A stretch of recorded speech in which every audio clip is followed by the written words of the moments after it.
అండి ఈరోజు ఇంట్లో పాలు ఇరిగిపోయినాయి. పాలు వేస్ట్ చేసుకోకుండా దీంతో పన్నీర్ చేసుకోవచ్చు. దాన్ని ఎలా చేయాలో చూపిస్తా. ఇలా ఖాళీ పెట్టుకున్నాను. దీని మీద వడపట్టు పెట్టుకోవాలి. ఇలా ఒక మెత్తని క్లాత్, కాటన్ క్లాత్ తీసుకోవాలి. కాటన్ క్లాత్ లేని వాళ్ళు కర్చీపులైనా తీసుకోవచ్చు. కాటన్ క్లాత్ తడిపేసి ఇలా వేసుకోవాలండి. అలా వేసుకునండి. ఇదిగోండి ఇరిగిపోయిన పాలనంతటిని ఇలా వేసేసుకోవాలి. ఇలా అదంతా పోసేసానండి. ఇప్పుడు చన్నీళ్ళు ఇలా దీని మీద పోసుకోవాలి, కడుక్కోవాలన్నమాట. నేను ఇలా కడిగేసానండి. కడిగేసి మనం దీన్ని దగ్గర చేసి మూట కట్టాలి.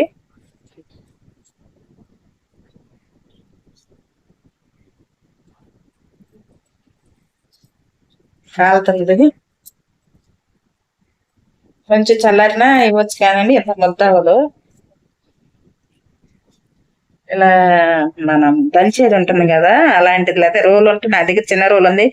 లేని వాళ్ళ గురించి అండి ఇలా చూపిస్తున్నాను నేను. ఇలా చేసుకోవాలి.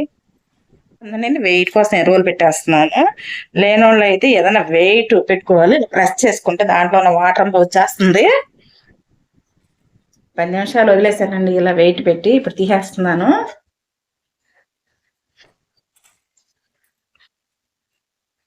ఇది చూద్దాం.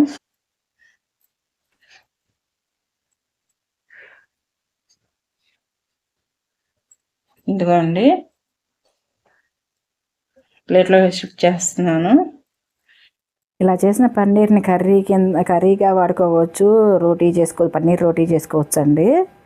ఇవన్నీ చేసుకోవచ్చు అండి. చాలా బాగుంటుంది. షాప్లో కొన్నట్టే ఉంటుంది. మన ఇంట్లో కదండి, హెల్దీ. కట్ చేసేసుకున్నానండి. ఇలా మృదువుగా ఉంటుంది. పన్నీర్ని ఇంట్లోనే ఇలా ఈజీగా చేసుకోవచ్చు అండి.